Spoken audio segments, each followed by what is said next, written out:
the heart of Barack Obama that well, but I know Pastor Wright adheres to what is called liberation theology or theology of liberation. It's a very socialist kind of view, taking the Bible and using the Bible to justify this kind of movement. So you have this kind of thing even in Christian circles. Okay? Christian circles have racism. There is the KKK. They have racism. But however, you find this as a minority in America. This is not a majority Christians in America.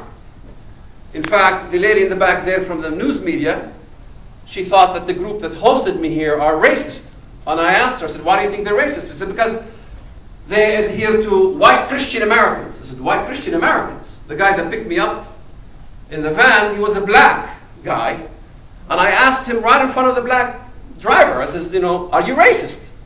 He says, no, I'm not racist. I said, do you hate blacks? He said, absolutely not. Do you consider blacks your brothers? He says, absolutely, blacks are my brothers. So where is this notion about us being racist? I don't know where that comes from. I began to live my life in the Middle East as a young child, moving to the government school, 5th grade, all the way to high school. My father got me out of the Christian school and put me in the government school, which taught Islamic studies. Now, when I share the things that I learned in Islamic studies, somebody's going to say it's Islamophobe. However, I one time at Columbia University spoke. When I spoke at Columbia University, where Ahmadinejad was allowed to speak, when I came to speak, they didn't allow anybody from the public to come and attend. He had a right to speak in America, although I had no right to speak at Columbia. I could speak, but nobody could attend. And when I spoke at Columbia, I made it my job to critique Christendom. So I began with critiquing everybody, from the Catholic, the Protestant, evangelical, everybody. I began to talk about Martin Luther. Martin Luther is a Protestant. And I said Martin Luther wrote The Jews and Their Lies. I said the Jews and their lies that Martin Luther wrote is absolutely racist and bigoted. I stand against the writings of Martin Luther, and I will expose them for the rest of my life as evil. And I began to talk about the Crusades and everything else, and also address the problems with radical Islam. By the time I finished speaking, there was 2 microphones, of course, as usual. The first person that came to the microphone, the first thing she said was, Walid Shoebat, you are a racist, Islamophobic bigot. I said, why did you call me Islamophobic? How come you did not call me Christianphobic? After all, I criticized Christendom as much as I criticized Islamdom. What gives you the right to call me an Islamophobe and not be balanced? I thought it's all about balance. Everything is about balance, You're supposed to be balanced, this and balanced that. If we're balanced, then I will take that accusation of being a Christianphobe as well. After all, I expose the things I learned in a Christian school too. Yet that's the problem. In fact, if you look at my book, YAF Jihad, the first half of the book is examining Christians who were racists. It was examining anti-Jewish or Jewish hatred from amongst Christian sects in the Palestinian areas, addressing this whole issue.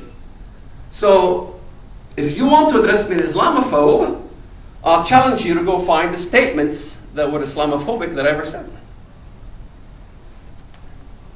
Now, I went to the government school, from the 5th grade all the way to high school.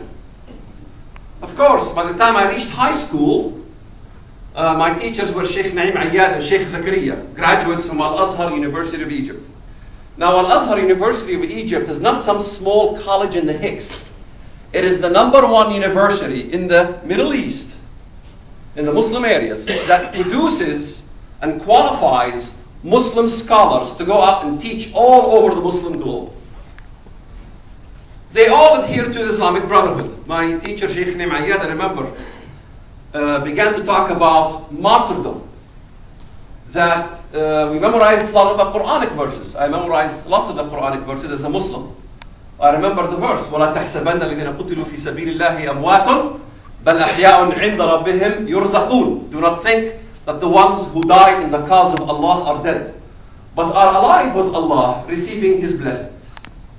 What blessings? As a martyr dies, he receives Americans think it's 70 virgins. No, 72 rooms with 72 beds, and in each bed 72 virgins. Virgins galore. But it's not the virgin issue, because Americans think, oh yeah, they're after virgins. That's not true. Muslims don't die in jihad because they're seeking virgins. Muslims die in jihad because they seek salvation, because they know in their theology that if you die as a martyr, you go to heaven and you're basically saved, sort of like the Christians, they have salvation. Christianity adheres to a principle of salvation. Now, somebody's going to accuse me of preaching Christianity. I'm just giving this as an example. Christianity believes that if you believe in Jesus' death, one martyr, that his blood is spilled, if you believe in that martyrdom, basically he paid for your sins, and you trust in him, you'll enter into paradise. Well, it's very similar, but it's kind of skewed. It is by your own martyrdom, you will enter to the dome of Allah. Muhammad the Prophet says, by the first drop of the martyr's blood, he will enter into the dome of Allah, in which he will be eternally with God. Not only that, he also becomes an intercessor for 70 members of his family. Now, if I speak to a Muslim, they say there is no intercession. Nobody can intercede for anybody in Islam. وَلَا تَزِرُ وَازِرَةٌ وِزْرَ أُخْرَى. Nobody can intercede for anybody's sins. When in fact, I disagree with that. Islam does have an injunction in which somebody can become an intercessor for his family. The martyr. The martyr, it's a male or female, they can intercede for 70 members of his or her family.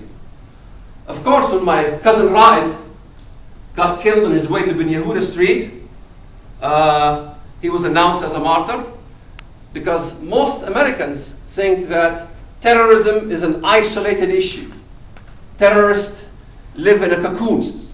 Terrorists don't have the approval of their community or society.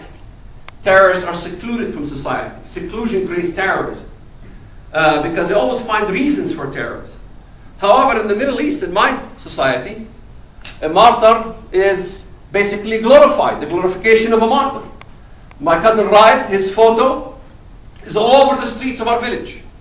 The house where my cousin Raib lived, my Aunt Fatima's house, becomes a museum for the entire community. It is visited all the time. The Friday sermon in the whole community will be talking about the glorification of the martyr, the heroism of my cousin Raib. So terrorism is not an isolated issue, as commonly thought, sort of like the Unabomber. No, that's not the situation in my culture. Of course, if you live, most Americans don't understand, what makes a terrorist. They think that they have maybe superior intellect, that they cannot understand or fathom the mindset of what makes somebody wants to die or somebody wants to participate in terror acts. Well, the idea of salvation basically recruits lots of applicants. It basically recruits millions. You see Hezbollah's leader, Hassan Nasrallah, basically speaking to hundreds of thousands. And you look at the camera and he's saying, وَنُكَرِّرُهَا كُلِّ عَامٍ. We repeat this every year. الْمَوْتُ لِأَمْرِيكَ. Death to America. And then the camera goes back and films hundreds of thousands of people, all in unison, saying, Al-Mawtu li-America, Al-Mawtu li-America, death to America, destruction to America. And Americans are not used to this. Maybe Americans need to go to Lebanon and see what happens. Maybe they need to go to Ramallah or Gaza and see, firsthand what happens. This inculcation of this kind of ideology has crept into all facets of the Muslim culture, unfortunately. Now, there are Muslims who don't agree with this. Not all Muslims are the same. Not all Muslims support terrorism. There are liberal Muslims and there are fundamentalist Muslims. However, in the American mindset, they would think, let's take an example, let's say Afghanistan. In the American mindset, they would think, okay, Taliban, bad guys. Northern Alliance, good guys, right? But when a convert in Afghanistan from Islam